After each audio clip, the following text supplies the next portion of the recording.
Tenemos aquí un simple diagrama en bloques de un transmisor de amplitud modulada.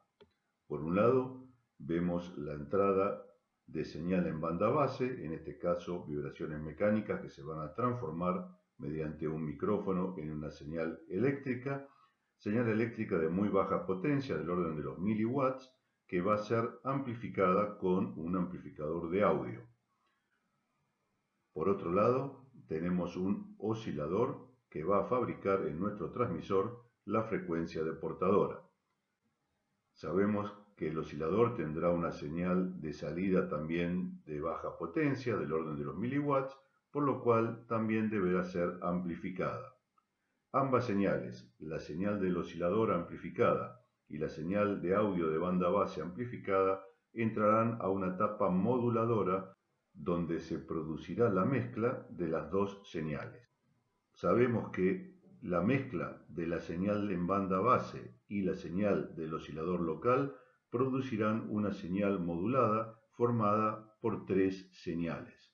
Una centrada a la frecuencia de portadora sin contenido de información, otra centrada a la frecuencia de portadora más moduladora, que es la banda lateral superior, y otra centrada a la frecuencia de portadora menos moduladora, denominada banda lateral inferior.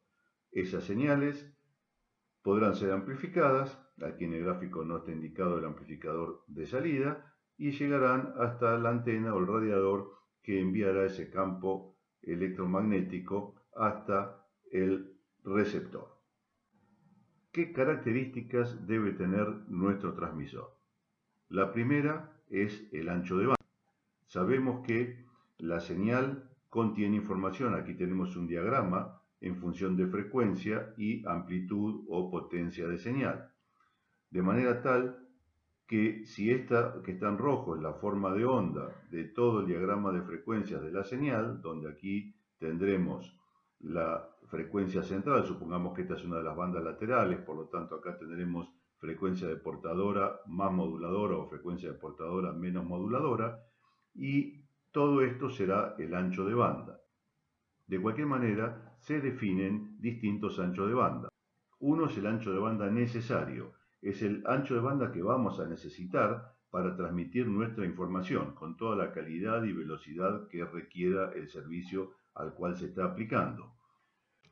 Por lo tanto, si tenemos aquí indicado el ancho de banda necesario, el que está en celeste, es el ancho de banda que necesitamos para enviar la información con la calidad que nuestro servicio requiere, podemos definir también un ancho de banda asignado, que es un ancho de banda mayor. Ese ancho de banda asignado suma a ambos lados, a frecuencias más altas y a frecuencias más bajas, una banda o un pequeño ancho de banda de resguardo, que sirve para evitar que otras señales de otros canales, por ejemplo en frecuencias más bajas de este lado o en frecuencias más altas de este otro lado, se mezclen, interfieran a nuestro ancho de banda necesario.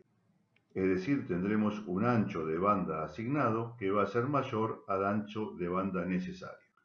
Por último, para definir el ancho de banda ocupado, tenemos que tomar en cuenta el nivel de potencia que va a servir para cortar estas curvas de ancho de banda total. Por ejemplo, si queremos tener un ancho de banda ocupado del 90% de nuestro ancho de banda asignado, desde aquí hasta aquí es el ancho de banda asignado, tomaremos el valor de 90%, es decir, eliminamos un 10% de señal, que sería a esta altura, y esa parte se va a filtrar, se va a eliminar, es la parte donde sabemos que podemos perder la información de las bandas envolventes, de la banda lateral superior o inferior. Y de esta manera podemos decir que tenemos un ancho de banda asignado desde aquí hasta aquí, pero tenemos un ancho de banda ocupado de un 90%, que será desde aquí hasta este otro punto. Tenemos aquí el circuito de un oscilador, donde claramente podemos identificar el cristal, el capacitor en serie variable, que va a hacer que la frecuencia de oscilación de este cristal varíe. Recordamos que un oscilador en serie siempre aumenta la frecuencia de oscilador del cristal.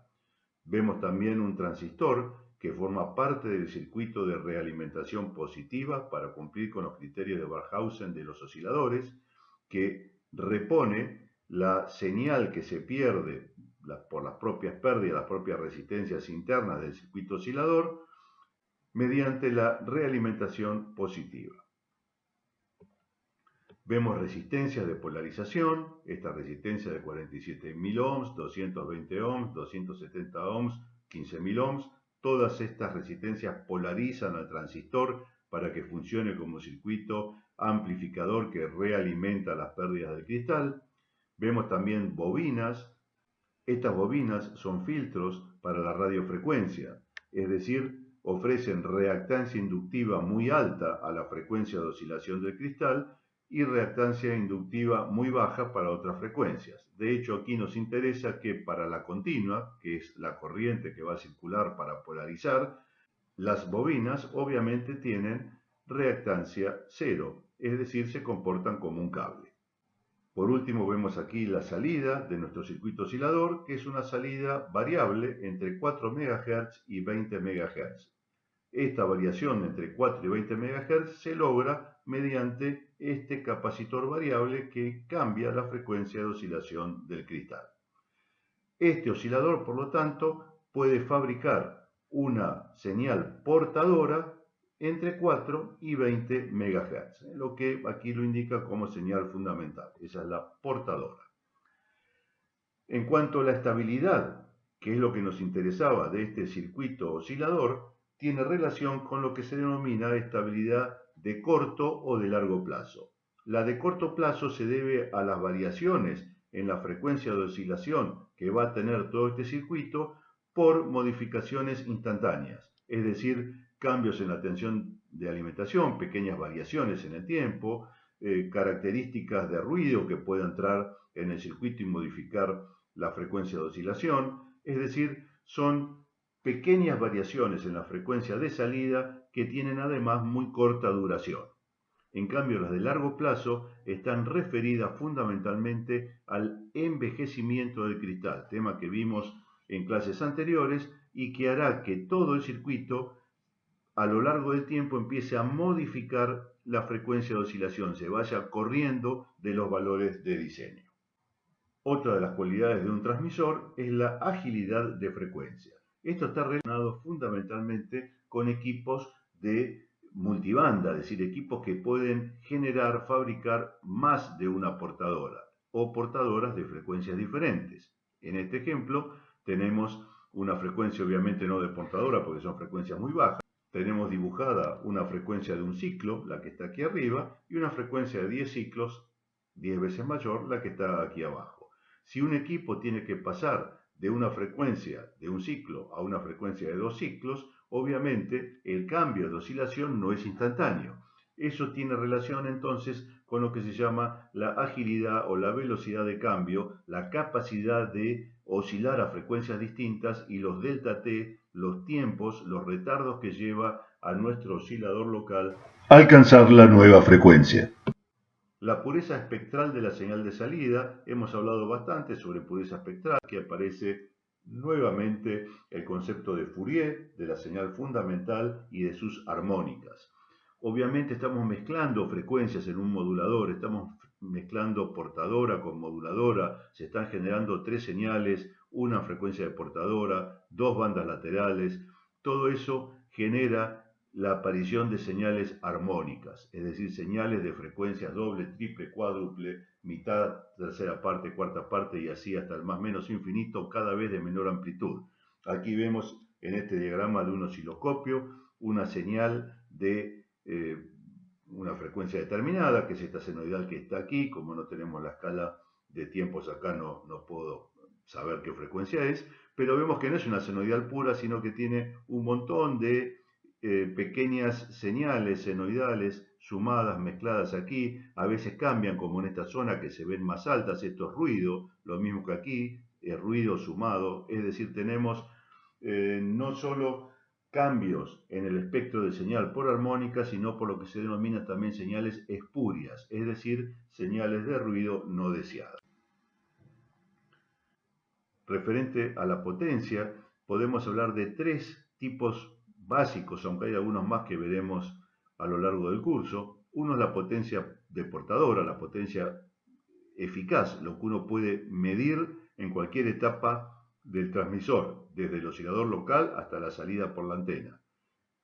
La potencia de cresta, que es la potencia que corresponde al valor pico, al punto máximo de la señal senoidal, que es la portadora, y a la potencia radiada, que tiene relación básicamente con la diferencia entre la potencia que yo tengo en el amplificador de radiofrecuencia y la potencia que efectivamente va a entregar mi antena al medio. Tema que veremos obviamente más adelante.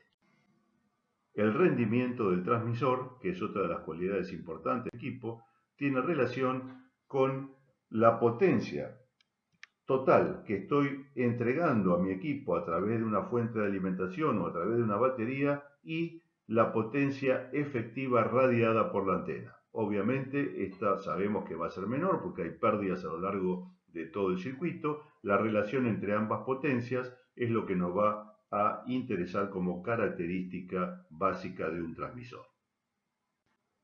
La fidelidad de la modulación tiene relación con la señal moduladora, es decir, con la que contiene la información. Si yo quiero enviar una información determinada como esta y lo que recibo es esto otro, claramente el equipo no tiene demasiada fidelidad.